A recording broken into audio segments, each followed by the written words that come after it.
Maghingi po ako ng pasensya dun sa misunderstanding po nung nasa nung pag-alis po namin dahil po sa mga medyo parang naging magkagulo po, Apology accepted nga ba? Balikan po natin yung reaksyon ng magulang ni Baby Viancy patungkol nga po sa paghingi ng tawad ni Papa Eds. Ito po yung nakaraang issue patungkol nga po sa sponsor. Pero bago po ang lahat, isang magandang araw at gabi sa inyong lahat saan mang sulok ng mundo. Ito po, special shout out kay Neria Pascual. Madam Neria, sabi niya silent viewer of EDC. Ayan, shout out po madam. At ito po si Madam Merlin Hubahib, EDC forever, sabi ni Madam Merlin. Ito pa po si Sir Ranal Magyaya, sabi niya EDC solid supporters, Teresita Magyaya. Ayan, special shout out po sa inyong lahat. Mega love shout out sa lahat po ng ka-member ko ng Karepa, Kalingap Reactor Partner, gayon din po sa mga silent viewers, mga OFW, ayan, patuloy na tinatangkilik ang ating vlogs. Mega love shout out po sa inyong lahat. Eto po guys mga kalingap, ang lagi kong paalala, patuloy nating suportahan si Kuya Val Santos Matubang at Kalingap Rob. Ganon din po ang kanilang may bahay, Ate Edna Vlogs at Jackie Tapia, ang buong kalingap. Ayan, para mas lalo pang maraming matulungan at malingap. Ako naman pong inyong lingkod, Kalingap Kel, ay patuloy na naglalambing. Please po subscribe my channel, like and share my videos, at huwag niyong kakalimutan i-click ang notification bell para lagi po kayong updated sa aking mga videos. Eto na po mga kalingap, bigyan natin ng reaction video yung paghingi ng tawad ni Kalingap Edu sa magulang ni Baby Viancy.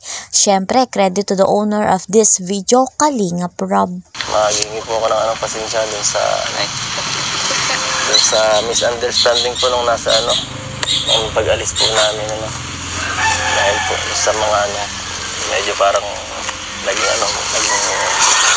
magkagulo po, iba naman po yung sa katotohanan na hindi naman po yung kagaya na sa naisip niya. Sana po maintindihan niyo po. Napakabuti ng puso ni Papa Eds. Kita nyo naman, humingi po siya ng tawad sa magulang ni Baby Viancy. At yan yung katunayan na hindi niya sinisira yung tiwala ng magulang nito. Baka po galit kayo. Ay, hindi naman.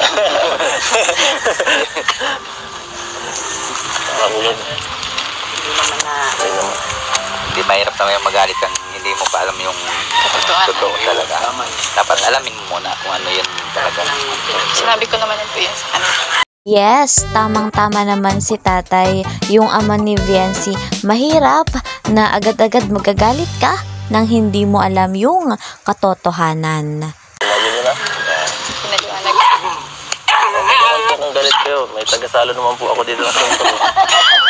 Hindi na yun, siyempre gusto rin talaga ni Ido na makapunta ng personal at maliban kay Viancy, mas maganda siya rin mismo sabi sa inyo ng totoo.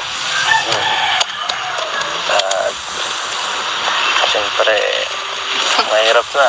Baka maano ako eh. Mahirap na bagang maalis yung tiwala. Siya nga po, saka baka bawal na ako, baka di na ako makabalik dito eh. Pero na yan. Yaan po yung kagandahan sa isang lalaki. Para malinaw ang mga issue, dapat ay kausapin nga yung magulang ng babae. Tama yung ginawa ni Papa Eds. Ano yung naramdaman nyo nung narinig yung balita? Ano din medyo na din na shock din at sabi ko nag-alala. Pero hindi naman kasi tiwala naman. Hindi naman po maiiwasan yung ganong pagkakataon yung mag-alala ang mga magulang kapag may ganong sitwasyon na nangyayari, maraming issue. Chat ko naman si Edo okay lang sila. Pag may nangyayari naman ng gano'n na mga nagchat-chat agad ako kay Ed, kaya kahit na yung mga balita na hindi naman kami gaano doon nag-aalala.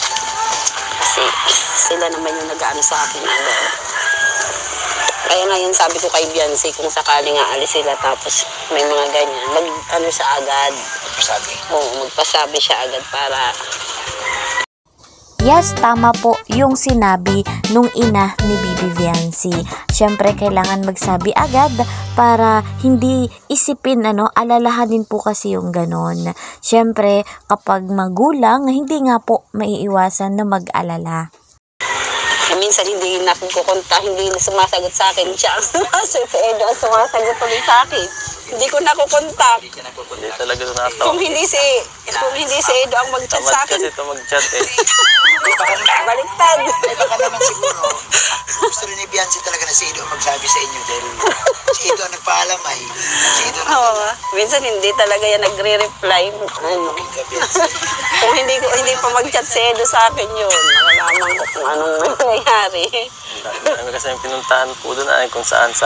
Ayan guys, ang mahalaga po, apology accepted.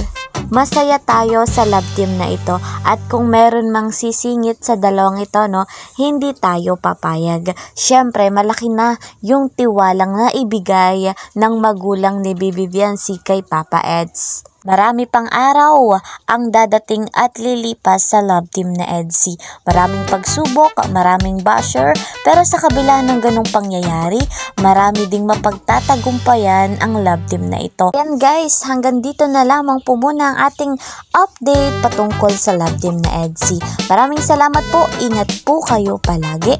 Bye-bye!